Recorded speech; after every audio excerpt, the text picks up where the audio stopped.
Kaya po, minsan tayo dalawa mag-schedule, tayo dalawa. Puno sa puno na eh.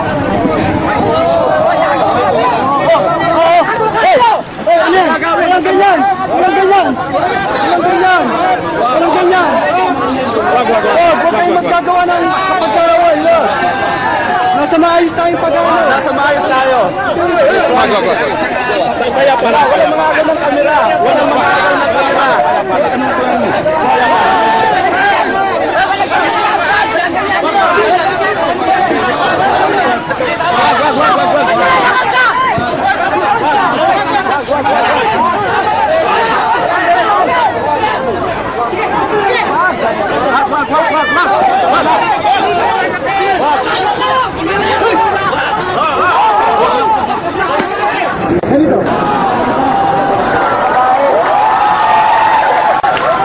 Marcos, pasok.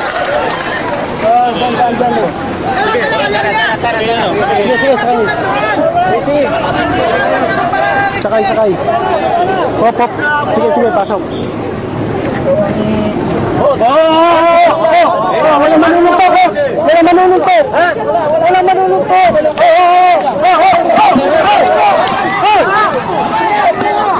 Wala manununtok.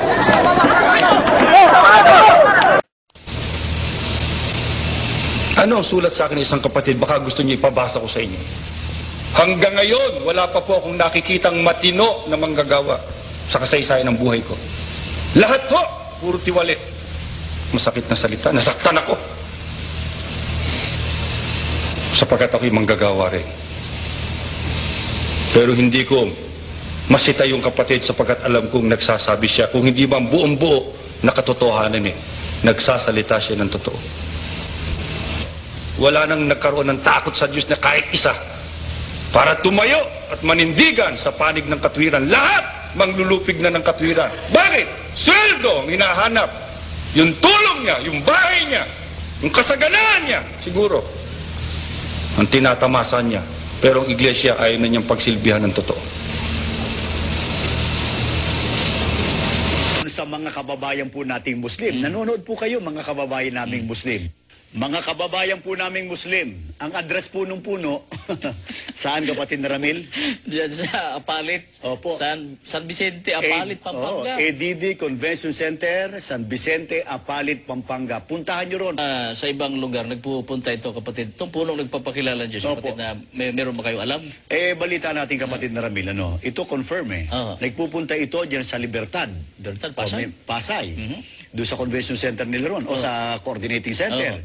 At dyan sa Maharlika, natatandaan nyo dyan sa Taguig. Maharlika Village. Marami Muslim dyan. Marami dyan. Lagi ho dyan yung puno, once a week o twice a week minsan.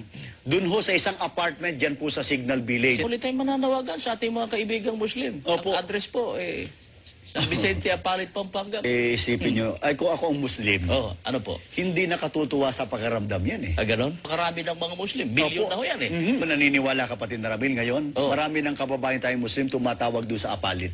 Kung ako po Muslim, hindi ko papayag na ganyan-ganyan. Lalo yung mga kababayan nating Muslim, matatapang yan. Pero balita ko, ito po nung nagpapakilala Diyos, pupunta rin sa Mindanao. Nako, mga kababayan naming Muslim dyan sa Mindanao. Abangan nyo na at nagpupunta ho yan sa Mindanao. Pero, aeroplano ba? Hindi aeroplano barko. Alam niyo na kung saan yan. Barko yan. Abangan niyo sa pier. Opo. Hindi ko papayag yan. Ako ang miyembro ngayon ng Abu Sayyaf. Opo. Halimbawa, miyembro ako ng MILF. Lalo na ako. Halimbawa, miyembro ako ng Suicide Bomber. Nako. Hindi ko papayag basta ganun lang yan. Ay, lulusob ako sa Apalit.